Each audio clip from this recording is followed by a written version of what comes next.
France-Espagne, un match de gala plus qu'amical. Les Bleus défient, ce mardi soir au Stade de France, une Rora en plein renouveau.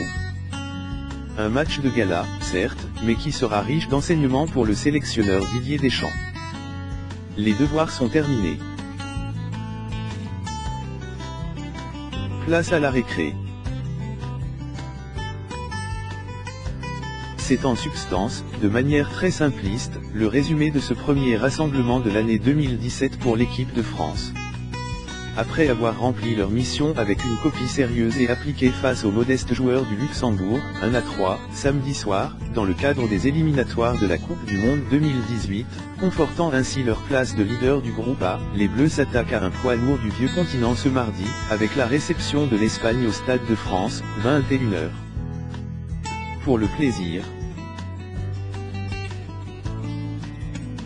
sans le moindre enjeu comptable,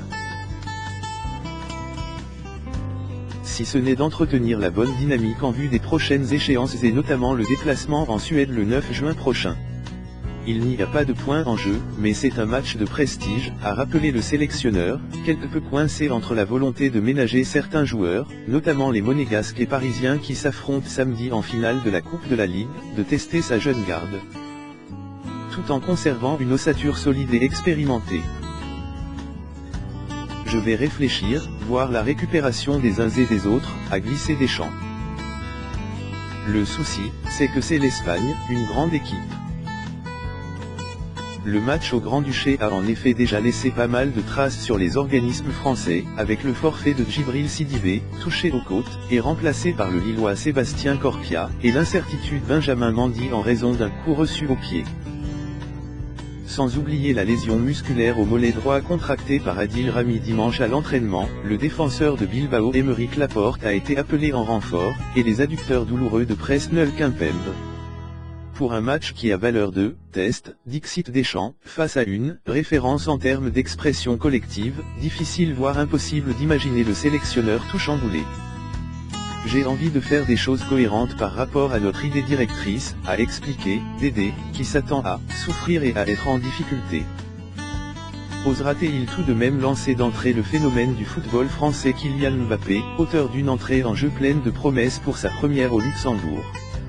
Les petits nouveaux Corentin Tolisso, Florian Thauvin et Thiemoué Bakayoko auront, eux, l'occasion de se montrer. Mais certainement en cours de match. Pas avant. Même s'il piaffe d'impatience de porter le maillot frappé du coq. C'est quelque chose que j'attends, reconnaît le milieu de terrain monégasque. Jouer contre une équipe comme l'Espagne, peut-être l'une des 3 meilleures du monde, se retrouver face à des grands joueurs comme Diego Costa, Fabregas ou Iniesta, ce serait encore plus beau. Une Rora qui plus est en plein renouveau après un mondial 2014 raté, éliminé dès la phase de groupe, note de la rédaction, et un Euro 2016 dans la même veine, éliminé en 8e de finale. Avec un nouveau sélectionneur Julen Lopetegui, des résultats convaincants, en tête du groupe G devant l'Italie avec 4 victoires en 5 matchs. Et un style de jeu inimitable.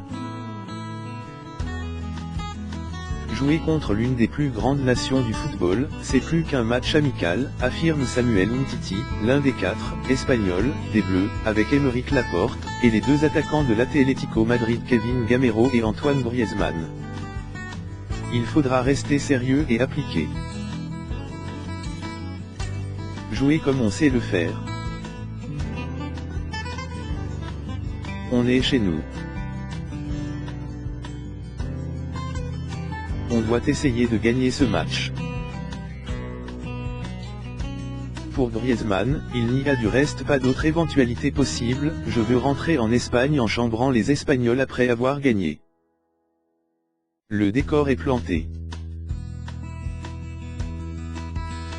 Aux Bleus de profiter de cette récré pour conclure en beauté ce premier rassemblement de l'année.